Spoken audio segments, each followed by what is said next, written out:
France Inter. L'histoire du monde à 7h moins le quart, Anthony Bélanger, la ministre espagnole du Travail, a déclenché un tollé. Oui, c'était lundi à l'occasion de la présentation d'un rapport sur les réformes à apporter à la semaine de 40 heures. Un texte épais rédigé par 60 experts afin de guider le gouvernement de gauche de Pedro Sánchez qui compte légiférer sur le sujet. Yolanda Díaz, la vice-première ministre espagnole en charge du travail, commence par ces quelques mots. Il n'est par exemple pas raisonnable que dans notre pays, les restaurants restent ouverts jusqu'à 1h du matin. Continuer à augmenter l'amplitude de la journée de travail des Espagnols est une folie. Jusqu'où ira-t-on ? Aussitôt, ces déclarations ont suscité la réaction de la principale opposante de droite, la présidente de la région de Madrid, elle s'appelle Isabel Ayuso. L'Espagne a la plus belle vie nocturne du monde.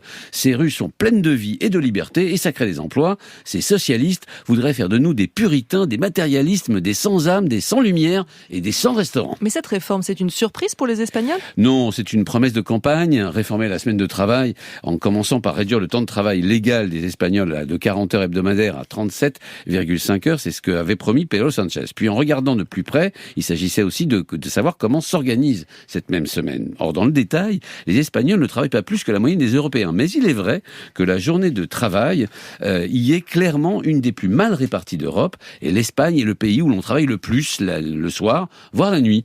Les experts du rapport avancent donc que, comme solution, quelques règles simples, par exemple finir la journée de travail à 18h ou encore fermer les commerces au plus tard à 19h contre souvent 22h aujourd'hui. Et les professionnels de la nuit, comment ont-ils réagi ? Assez mal, pour tout vous dire. Le syndicat des patrons de l'hôtellerie de la restauration de nuit en Espagne s'appelle España de Noche, ce qui veut dire l'Espagne de nuit, c'est déjà tout un programme. D'abord, ils ont regretté de ne pas avoir été consultés.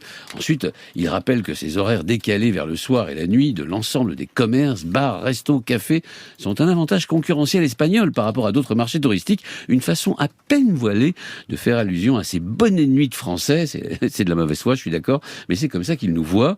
Enfin, ils sont aussi malins. Pourquoi, disent-ils, s'en prendre à nous et pas, par exemple, à la télévision, dont les JT commencent là-bas à 21h et les films à 22h, voire 22h30. Pourquoi non plus remettre en cause les horaires des centres commerciaux qui, encore une fois, ferment souvent à 22h. Est-ce que cette réforme a des chances de passer malgré une telle levée de bouclier ? Alors, la première partie de la réforme, la réduction du temps de travail, ne devrait pas trop poser de problème. La seconde, en revanche, sera effectivement difficile à mettre en place, d'autant que le gouvernement de Pedro Sánchez n'est pas le premier à le tenter. En 2016, déjà, un gouvernement de droite, cette fois, avait voulu faire de même, mais en ne s'en prenant